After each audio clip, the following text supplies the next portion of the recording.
Hello guys, ಎಲ್ರಿಗೂ ನಮಸ್ಕಾರ. ಹೊಸ ವಿಡಿಯೋಗೆ ಸ್ವಾಗತ. ಇವತ್ತು ಸಂಡೇ ಹಾಲಿಡೇ ಐತಿ, ಹೊರಗೆ ನಂದು ರಜೆ.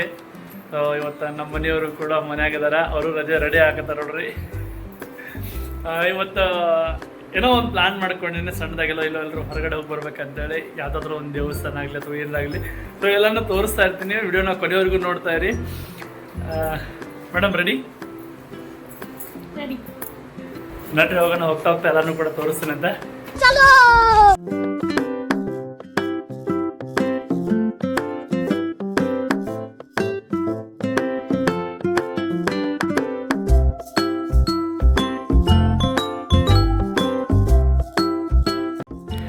ಫೈನಲಿ ಅನ್ನಿಗೇರಿಗೆ ಬಂದಿ ನೋಡ್ರಿ.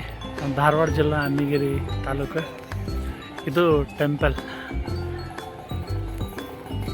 ಆ ಟೆಂಪಲ್ ಹೆಸರು ಏನು ಎಲ್ಲ ಹೇಳ್ತೀನಿ.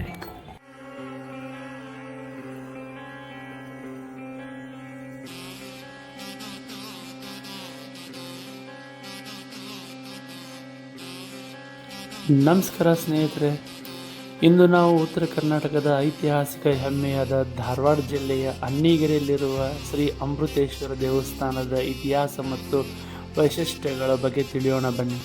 ಅನ್ನಿಗೇರಿ ಎಂಬುದು ಕೇವಲ ಒಂದು ಪಟ್ಟಣವಲ್ಲ, ಇದು ಕನ್ನಡದ ಆದಿಕವಿ ಪಂಪ ಮತ್ತು ಜನ್ಮಸ್ಥಳವಾಗಿತ್ತು.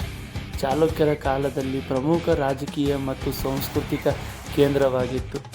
ಈ ಐತಿಹಾಸಿಕ ನೆಲೆಯಲ್ಲಿ ಸುಮಾರು 11ನೇ ಶತಮಾನದಲ್ಲಿ ನಿರ್ಮಾಣಗೊಂಡಿರುವ ಅಮೃತೇಶ್ವರ ದೇವಸ್ಥಾನ ಇಂದಿಗೂ ತನ್ನ ಭವ್ಯತೆಯಿಂದ ಪ್ರವಾಸಿಗರನ್ನು ಮತ್ತು ಭಕ್ತರನ್ನು ಆಕರ್ಷಿಸುತ್ತದೆ.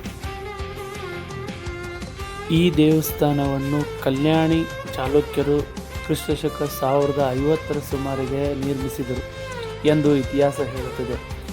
ಇದು ಭಗವಾನ್ ಶಿವನಿಗೆ ಸಮರ್ಪಿತವಾದ ದೇವಾಲಯವಾಗಿದೆ.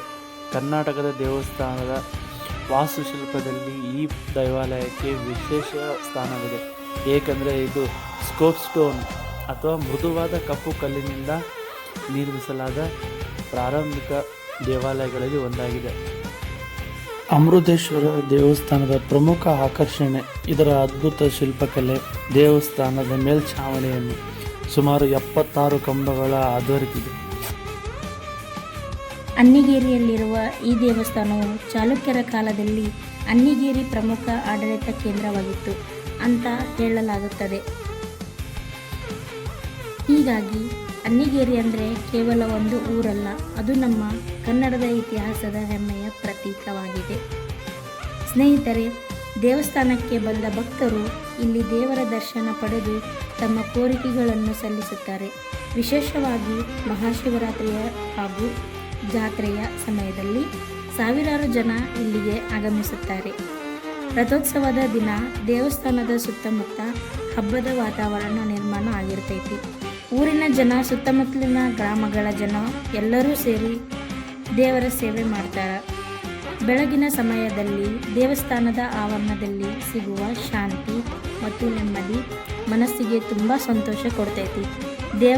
ದೇವಾಲಯದ ಗಂಟೆ ನಾದ ಕೇಳಿದರೆ ಮನಸ್ಸಿಗೆ ಭಕ್ತಿಯಲ್ಲಿ ಮುಳುಗುತ್ತೈತಿ.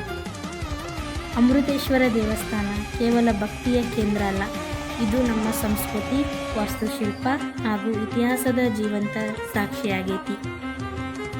ಆದ್ದರಿಂದ ಇತಿಹಾಸ ಪ್ರಿಯರಾಗಿರಲಿ, ಪ್ರವಾಸ ಪ್ರಿಯರಾಗಿರಲಿ ಅಥವಾ ಭಕ್ತರಾಗಿರಲಿ, ಒಮ್ಮೆ ಅನ್ನಿಗೇರಿಯ ಅಮೃತೇಶ್ವರ ದೇವಸ್ಥಾನಕ್ಕೆ ಭೇಟಿ ಕೊಡಲೇಬೇಕು.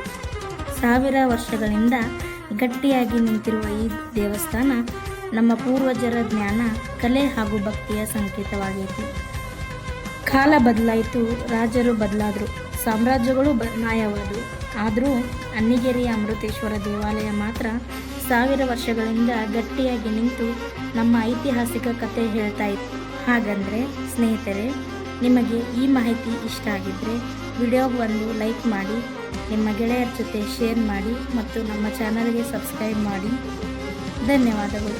ಜೈ ಕರ್ನಾಟಕ, ಜೈ ಕನ್ನಡ.